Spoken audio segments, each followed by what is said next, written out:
Welcome to another parenting and mental health session. Tonight, I'm going to give you a little heads up. We're going to talk about a topic that is kind of tough. We're going to talk about suicide and crisis within your kids. So if that's something that feels like it's going to be too much, I just wanted to give you a heads up that that is what we were gonna spend some time on tonight. So, I wanted to give you that warning. However, the information I'm gonna give you is to help you figure out how to deal with this type of stuff. When, within your own home, and help you figure out whether or not this is something that is going on in your home, or if you think maybe a friend of your child's is going through something like this, it's just going to help you a little bit. So let me get started. I just want to give that as the heads up. Let me share my screen and we'll get going.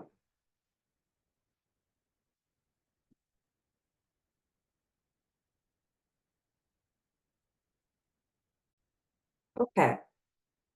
So the title tonight is My Child in Crisis? So I wanted to start with that because sometimes we just don't know. And I've watched a few videos in recent, unfortunately, where I had parents that say, like, I just didn't know. And it just makes my heart sad, right? Because oftentimes there are warning signs. And so I wanted to go through some of this. A lot of the information here, a lot of the way this is presented comes from the National Council for Behavioral Health, and they provide something called mental health first aid. And so if you've heard of that and you have an opportunity to take a course in mental health first aid, I highly encourage it. Otherwise, you'll get some of this information tonight. So what are we dealing with here? Well, within tonight, what you expect is some facts, some how to recognize what's going on and how to help. So I hope of those three things, that's what you can get out of tonight, and we'll go from there. So one thing we're going to talk about tonight is whether or not our child is in crisis or emergency. And there is a difference, right? Crisis is difficult, it feels troubling, but it might be mental, emotional, or physical, but it's not dangerous, right? So there's a subtle difference there that we're going to talk about tonight. So what's the difference? So if a child or anyone, this also can apply to anyone, okay? Want to make sure everyone's aware of that. If someone is having a panic attack, right? They feel like we talked a little bit about this last week. They might have tightness in chest. They might have sweaty palms. They might feel like they're having a heart attack or they're about to die. It feels real when it is real, okay? The difference is instead of having a heart attack, a panic attack will not kill you, okay? Heart attack may. That's the difference. So this is a crisis, but not necessarily an emergency. Aggressive behaviors can be a crisis. Substance misuse, right? If you notice that your child is suddenly using substances that they weren't before. If there was a traumatic event, that might be crisis time for your child, especially if you notice a change in eating, a change in sleeping, all of those things, right? A change in anything significant that is changing the way they function day to day is enough to seek help. If you notice that your child suddenly has a lot of cuts or bruises that they don't normally have, that may be something where you want to reach out to a professional as well. An emergency, what is that defined as? A medical emergency, okay? So there really is a broken bone, something, profusely bleeding. I was just talking to a friend that their child, had blood in their stool. These are the types of things that are medical emergencies. If your child has behavior or suicidal thoughts and potentially behaviors like they have tried to do something, that is 100% an emergency. Severe effects of alcohol or drug use. So the child has passed out from using something. That would definitely be an emergency. Or a severe psychotic state. So what's a psychotic state? This is when reality, the child is no longer functioning in reality. They are doing things that are not in check with what everyone else says is reality. That's part of a psychotic state. So if things like that are happening, this is an emergency. You need to call 911. Okay. A crisis, there are crisis lines. There's a 988. There's a suicide helpline. You can reach out to a therapist, right? You can reach out to Bay Community Health to get an appointment. A crisis is, well, it needs to be attended to, is not something where you need to go to the emergency room. Emergency is 911. Call it and make sure that you get the help that you need for either yourself or your child. So how do you figure this out? Well, part of how you figure this out, and this is from Mental Health First Aid. I stole this because I found it to be very helpful. So these are the things that you do, and you have to assess your situation first of all. Okay, so it's not just clinicians that can help. That's what I want to make clear. Anyone can help in one of these situations. Just like it's not just doctors and nurses and emergency responders that can help during a heart attack or someone that is hurt themselves in the pool. If you learn CPR, someone that isn't in the medical profession can also help if they know CPR. So if you learn some of these basic techniques, you too can be helpful in a situation that might be a crisis or emergency and be able to tell the difference. So first you're going to, in all of these stages, you're going to assess. The first thing you want to do is approach. So as part of the approach, you're assessing for risk of suicide or harm, and you're going to, assess how you can help. We're going to talk about, I think how you would do an approach. Okay. And I'll get to that into a little bit. I'll get into that a little bit later. When you approach something that's important that I think I may have left out, so I apologize for that, but when you approach, it's really important to approach the person not in a panic. We mirror each other's behaviors. You can notice it in kids, when one kid starts laughing and then the next one starts laughing, the next one happens all the time, or one person starts to yawn, the next person, It's meant because we are meant to be a tribal, a pack species. We're meant to be in groups. So we have functions that are subconscious that help us connect with our group. So if you go up in a panic, that is going to continue the panic in the person you're trying to help. So make sure that you have grounded yourself. Take a deep breath, right? Center yourself. If you need to bring something that helps remind you what to do, by all means, bring it with you. But assess first and remember that the more grounded and the more calm you are, the more helpful you're going to be to that person. So the approach needs to be calm, slow, kind, compassionate. Once you get there, listen, non-judgmentally. No judgment, no bias, just listen to what the person has to say. And also for those doers out there, those people that are problem fixers, do not try to fix the problem in this moment. Just step back, take a deep breath, and listen. Then you want to give the person some reassurance and possibly some information, which we will talk about in a little bit. With the reassurance or the information, you're going to make sure that you just give someone like, hey, you know what? You're not alone. There are people that care about you. You can think of a million different words of re-encouragement, and I'm sure your kids know a lot. You can talk to them about this. Like, what's a good phrase for re-encouragement or for encouragement? And they will come up with some. The next part, so the reassurance is, we're here, you're safe, that type of stuff. Everything's going to be okay. Maybe giving them some information, encourage. That's that encouragement, right? What we talked about, right? You can also encourage people as part of the reassurance. The reassurance part can be encouraging. You also can encourage once people have calmed down or you think they're in a place where they can listen to you. You might encourage folks to seek professional help. You can also encourage folks to do things that help with their own self-care. So if this is an adult, you might say like, hey, you've been really stressed out for a while.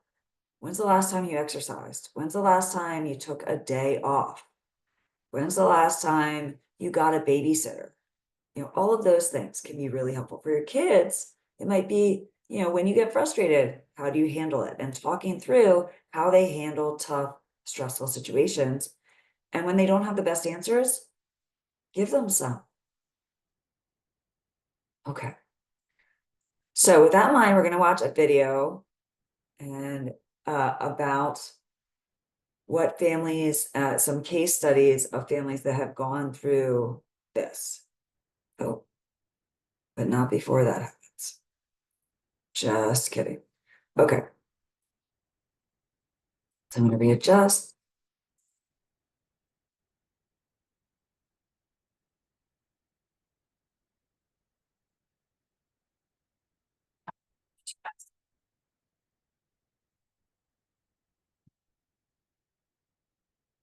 You make sure I can share this with you.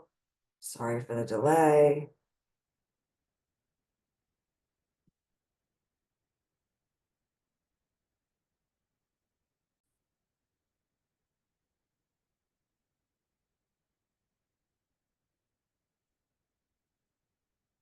In October of 2012, I lost my 14-year-old son, Palmer Burke, to a suicide by firearm. Palmer was probably one of the most just creative, outgoing, thoughtful kids.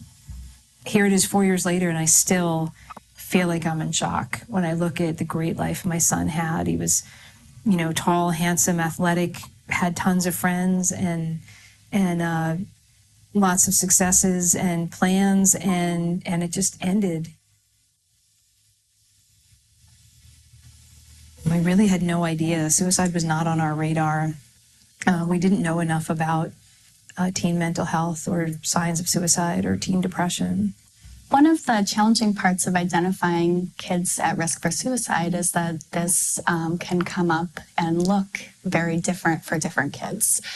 So some of the time we have adolescents show up in our clinic who are functioning very, very well, and no one has any idea that they're suffering. And then there are teens who have more clear risk factors, like they have a history of depression or self-harm. I think there can really be a diverse array of how teens look when they're distressed, and paying attention to the changes in their behavior becomes really key. Looking back, there definitely were some signs. They were subtle, but he was grumpy. He didn't want me to come into his room the night before, which was unusual. I wish I'd known to ask him and to dig a little deeper, instead of shrugging it off, thinking it was normal teen behavior. If your child gets a sprained ankle, you'll run onto the soccer or football field and you'll know what to do. But when they start to show signs that they're not mentally well, I think a lot of parents don't know what to do. Ask the question, are you thinking about suicide? Asking the question does not raise risk for an individual. In fact, people can really feel a lot of relief. And parents are also, they know their children so well that they are really the experts here and can identify if there's a change that seems like it's more than momentary. We want to look for a change that's, abrupt and not transient. One of the things we learned after losing my son, Palmer, was that kids who are feeling suicidal or in a mental health crisis will often tell their friends. And their friends don't know what to do with that information. So I think that's another important part of suicide prevention, is telling your kids that if a friend says to them, I'm feeling depressed, or I'm feeling suicidal, or I know where my mom or dad keep their gun, or any of those things, that kids should not be afraid to tell adults that they're concerned about a friend. I wish I had checked my son's text messages and emails and Facebook messages regularly. And that was one of the first things I started telling parents after I lost Palmer, and they all said, well, no, that's private. That's like, no, probably could have saved my son's life had I known what was going on. If parents are concerned about their child or teen attempting suicide, one of the really critical things is to reduce access to lethal means. Securing your firearms, securing your prescription drugs, your non-prescription drugs. These are two of the most commonly used methods in Washington State, and they're just so simple to secure them and keep your children and family members safe. If you're concerned about your child, but it is not urgent, then you can reach out to your primary care physician or the school counselor. If you're concerned that your child is in crisis right now, call our crisis line, and they're available 24/7 and will help guide the parent to the next steps that are necessary. When teens are suicidal, it's not that they necessarily want to end their life. It's that they are in unbearable pain and they don't see any other way out. One really important thing that parents and other people supporting teens can know about suicide is that it is preventable. As a community, we can remain awake to suicide risk, and we can intervene when teens need it most.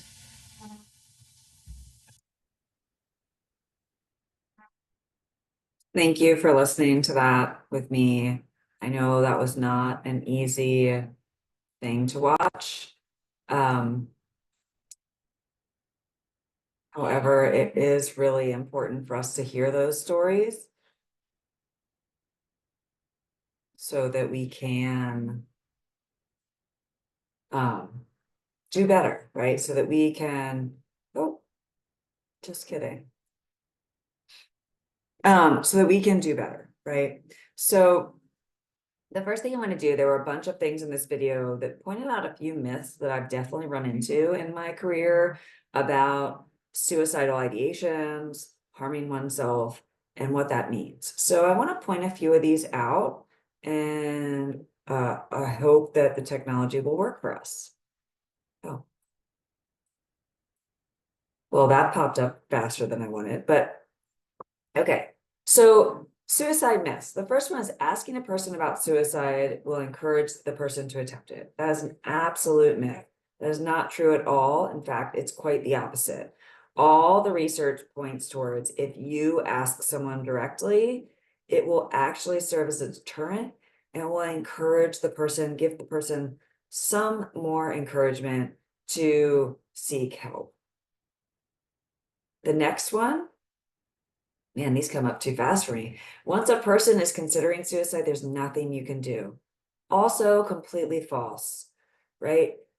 Most people that feel like they want to end their life, it's only for a brief period. And like the woman in the video said, they're feeling unbearable pain. They see no other alternative. So for someone in this, I use the first aiders, right? So for you being on the front line, you can play a role in providing support in helping them get the appropriate help that they need. So suicide, a person who attempts suicide will always be suicidal. That's not true either. There are lots of people that go through a period of time where they feel this, they feel like there's nothing else they can do. But really, this is a time limited and is based on the stress level in the moment. So also false. The last one, suicide happens without warning. Even though it feels this way, for a lot of folks that were on the outside and are shocked by when it happens, there are often clues and warning signs. You notice the mom in the video listed a few. She talked about the fact that her son had posted things on social media. Her son had talked to his friends. Sometimes the comments that go to their friends are subtle, but things like, oh, I know where my family's firearms are, or subtle comments about wanting to end their life, or even things like, when you turn 20, I want you to remember me as this. Things like that that are different than what they normally talk about can be clear signs that something's going on. And asking is always the best thing you can do to start with that. And I'm going to go into a little bit more detail about that. So, actions. First thing you can do is to ask, okay? Are you thinking about killing yourself, or are you thinking about suicide? It is such an awkward thing to ask. Most of us don't know how to handle that. They don't know. They think that is an awful question to ask. Oh my gosh, I can't ask that. That's ridiculous. I would never ask that. Or you start to rationalize. Why? No, they're like super popular, this and that. It doesn't matter. Stories I hear over and over again are about these high achieving kids that end up doing this because they're so high achieving that when they fail, they haven't been taught how to fail softly, or they haven't been taught how to learn from their failures, or that failures are okay. So now it feels life-threatening. It is threatening who they are, what they're supposed to do, all of this, and they just don't know how to handle it. So just ask. Worst case, they go, oh my gosh, what's wrong with you? Of course I would never do something like that. Fine. Then, you know what? It's all over. Like you don't have to ask that question again.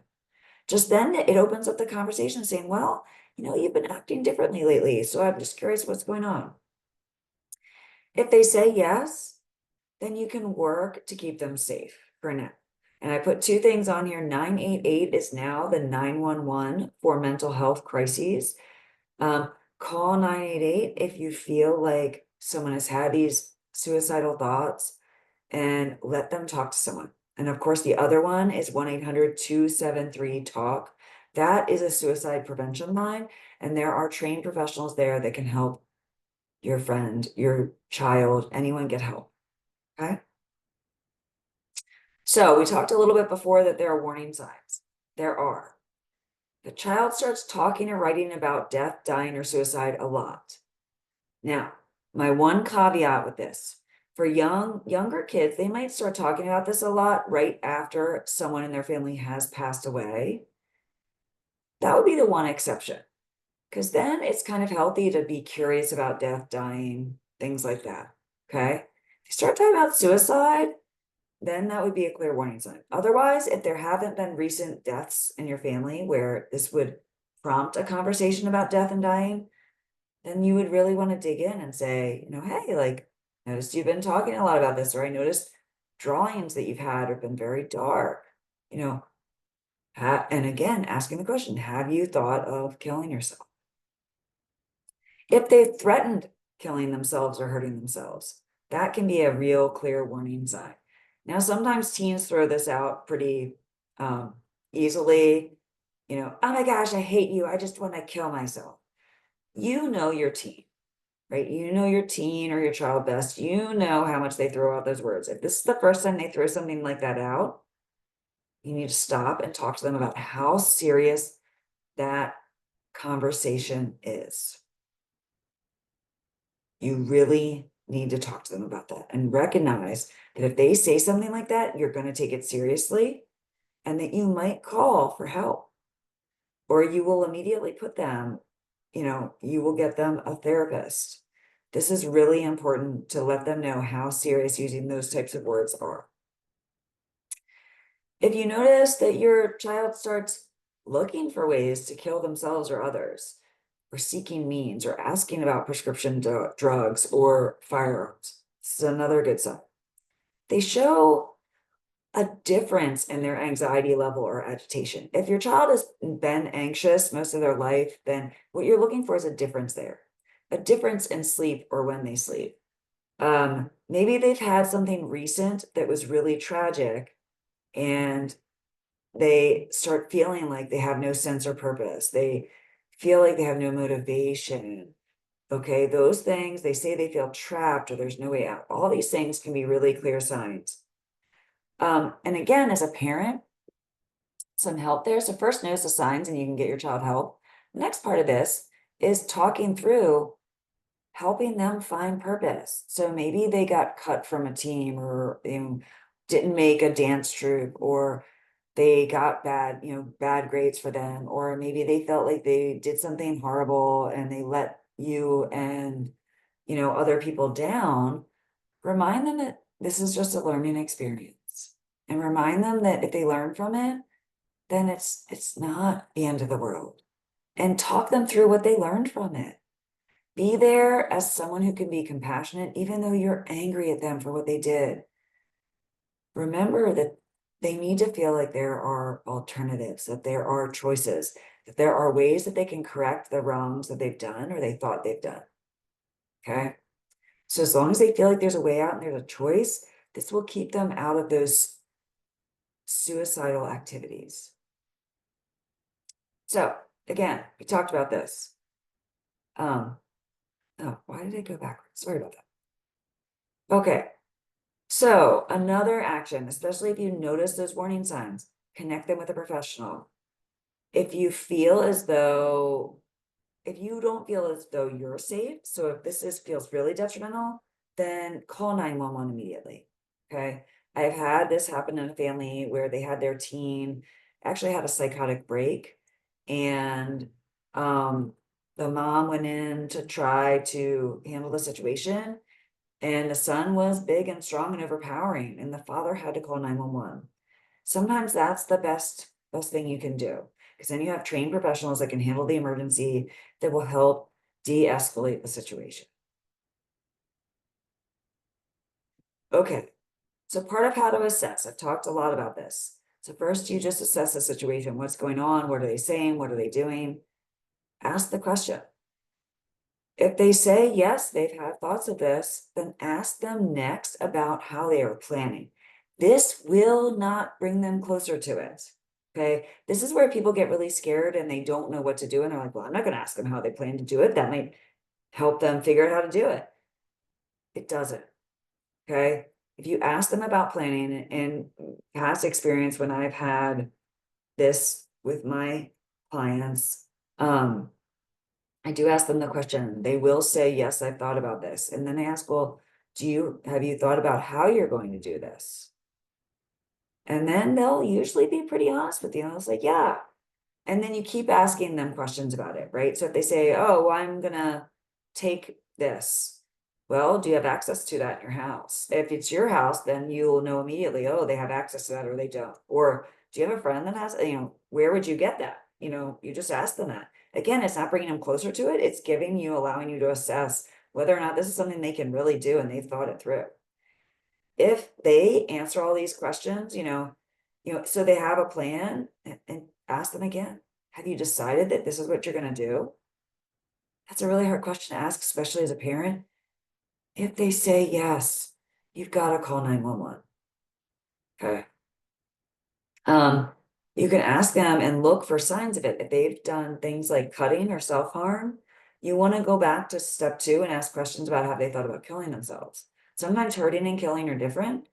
The kids will feel pain and they'll cut to feel a different type of pain because they don't want to feel that emotional pain that they've been struggling with. So ask them about that, because that too can bring them further away from it. So kind of back for a second. So this was a tough one. I want to go through stages of kids' lives. We did this the other night. I'll first show this, and then I want to point out some, how this can kind of be imposed. Maybe not directly, maybe not asking specifically about, have you thought about killing yourself, but asking about like, are you okay? And a lot of kids, if you just say like, how are you doing? Fine. Classic answer. I'd be a millionaire for every answer of fine I got if people would just pay me $1 every time they said it. Instead, ask more specific questions. Are you okay? Have you thought about killing yourself? Do you feel like you have other options? Right? These are more specific and more pointed. So I want to show this video and talk a little bit about this one after we watch it.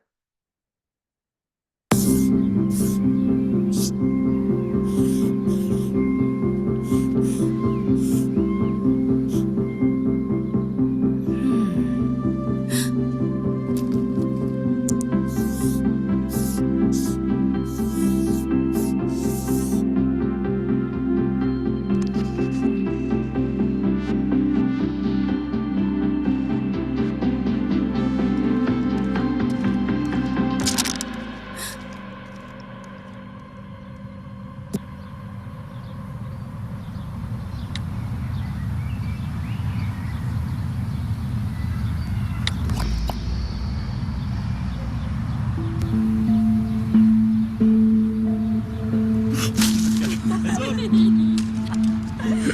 got him. Oh my god, I got right on his head. He's so pathetic. Oh, he's so sad. Is he gonna eat it? Oh my god. Lunch is served, buddy. I appreciate you bringing this to my attention, Raquel.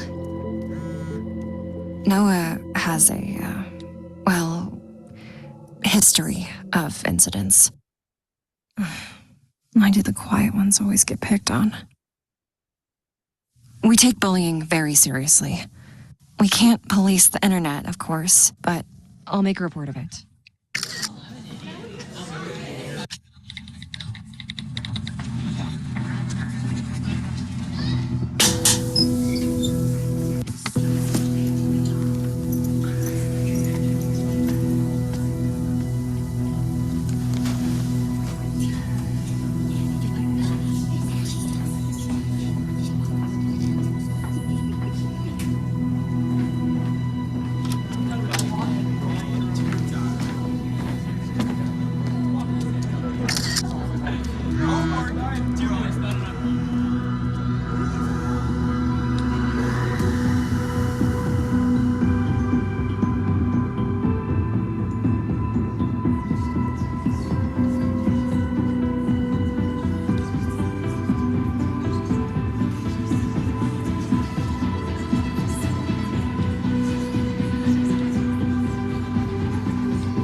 Oh my gosh, I'm so sorry.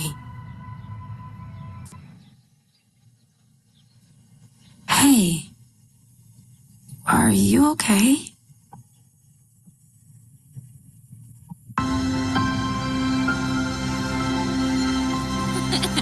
Hey, Raquel. Raquel. Raquel. Kel. You're kind of quiet.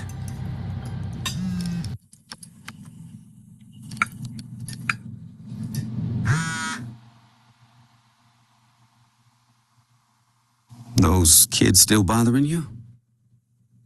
Hey, just don't let those jerks on the internet get to you. You're lucky. Nowadays, you can just block them. Case closed.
you okay?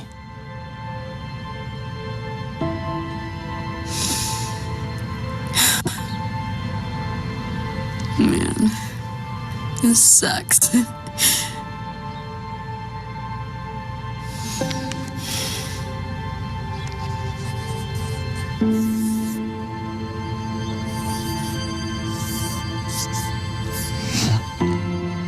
I'm really feeling that one.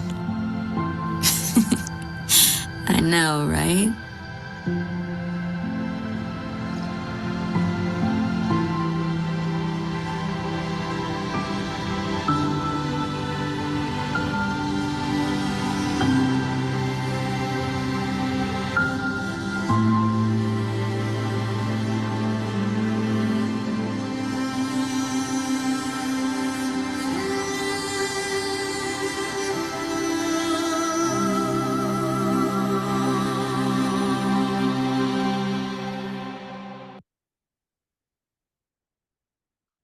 Thanks again for watching another one of those videos. I found that one just so good about explaining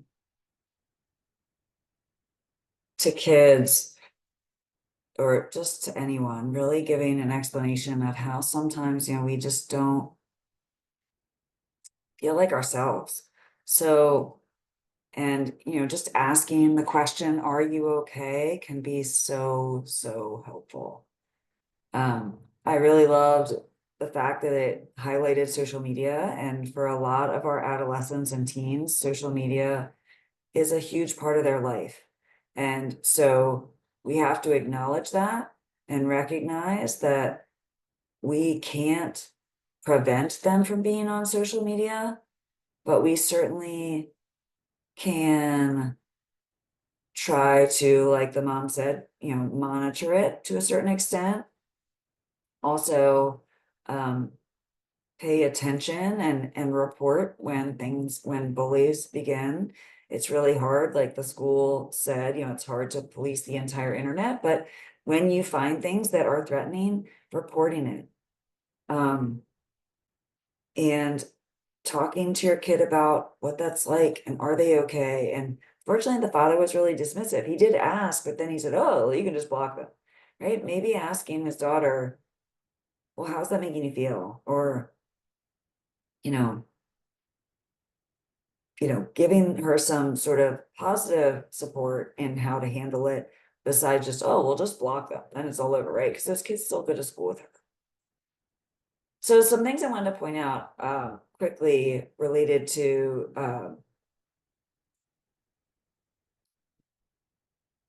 just related to the different stages in a child's life as far as interacting and being or being able to understand where oh, and it went over one. There we go. So for kids, and I mentioned this when we did the grieving one, but I thought these slides were important again, it's presenting behaviors, saying I'm fine, but not, shutting somebody out. I just used these grief slides over, so I apologize for the grief stuff, but it's still relevant, right? Noticing any change in behavior. So for middle childhood kids, these are the signs that are going to be helpful to recognize.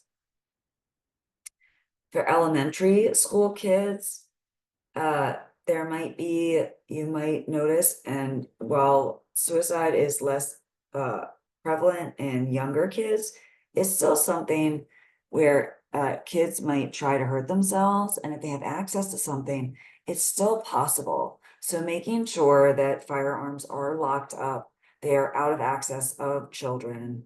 They are not something that they are allowed to get to on a regular basis without, certainly not at all without an adult, right? When to seek help, we've already talked about this. We talked about, a change of behavior, a change in the way they're interacting with others. Maybe they stop talking to their friends. All of these things can be important, and I'll go back to the slides from earlier, really paying attention really paying attention to this crisis versus emergency, right? So when, you know, your child is admitting to suicidal ideations, when your child is admitting to these warning signs, when your child is talking about death or dying, they're talking about no reasons for living, and they show extreme anxiety or agitation. All of these things are warning signs, and you want to seek help. And Bay Community can help, but so can so many other places. And if you need something immediately, you can always call 911 or 988 to get immediate help. Places like BetterHelp and so Talkspace, all of these online, they're also available and can help. So I leave this with wondering if anyone has any questions. If not, if you have questions, you can always post them on the Facebook page. I really appreciate you listening tonight. This really heavy topic that's just so important for us all to acknowledge. And have a good week, and don't be afraid to ask questions. All right, have a good night, community.